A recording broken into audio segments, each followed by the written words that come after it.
bipolaire. Après la Seconde Guerre mondiale, les relations entre les deux grands vainqueurs, les États-Unis et l'URSS, se dégradent rapidement. C'est l'entrée dans la guerre froide. Popularisé par Walter Lippmann en 1947, ce terme désigne des rapports conflictuels entre les États qui cherchent à assurer leur domination et leur sécurité par tous les moyens dont ils disposent. Intimidation, propagande, conflits périphériques, à l'exception de l'affrontement direct et généralisé.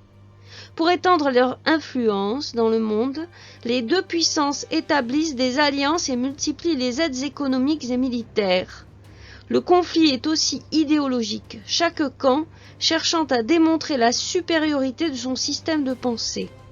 La rivalité s'exprime ainsi dans de nombreux domaines, l'armement mais aussi la conquête spatiale ou encore le sport. Dans les années 1980, le conflit tourne à l'avantage des Américains jusqu'à l'effondrement de l'URSS en 1991.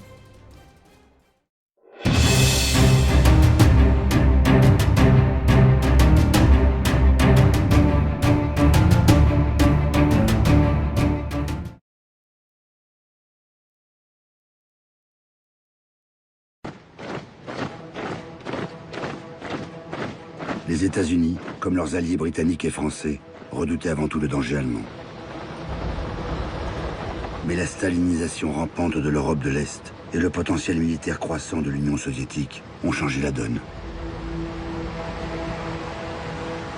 En mars 1947, un an après le discours de Churchill à Fulton, Harry Truman prononce devant le Congrès le discours qui va bouleverser le visage de l'après-guerre.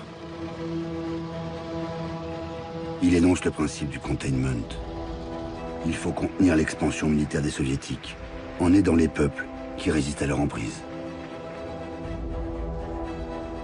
I believe that it must be the policy of the United States to support free peoples who are resisting attempted subjugation by armed minorities or by outside pressures.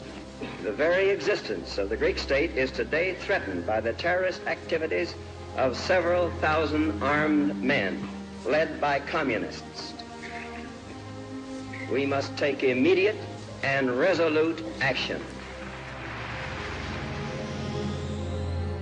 Mais Truman dresse un second constat. Le principal danger ne réside pas dans la menace militaire soviétique, puisque les Russes ne maîtrisent pas l'arme atomique. La véritable menace, c'est la misère. Elle offre le terreau idéal pour que le communisme prospère. Car en 1947, les peuples sont à bout de force. Les économies peinent à se redresser. En Italie, en France, des millions de personnes sont encore mal logées et le pain est toujours rationné.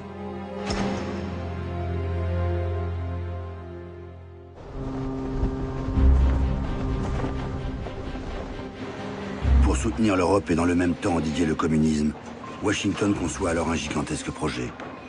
Le plan Marshall. L'objectif, aider par des crédits massifs l'Europe à sortir du marasme, tout en offrant de nouveaux débouchés à l'économie américaine. Matières premières et machines-outils volent à la rescousse du vieux continent. Ce n'est plus une aide d'urgence, c'est un véritable plan de redressement.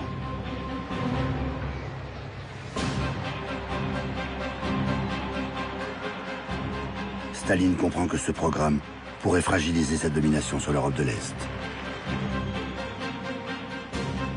Il interdit aux pays placés sous sa coupe d'accepter l'offre de Washington.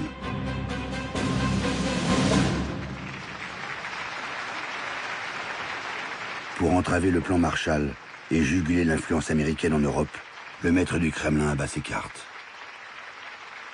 Il ordonne aux partis communistes occidentaux de passer à l'action.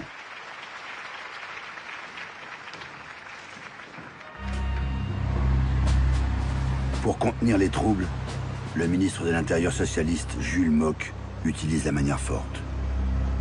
80 000 réservistes sont rappelés. La troupe est autorisée à tirer. Au bout de quelques semaines, l'ordre est rétabli au prix de plusieurs morts. Les communistes n'ont pas réussi à entraver le plan Marshall.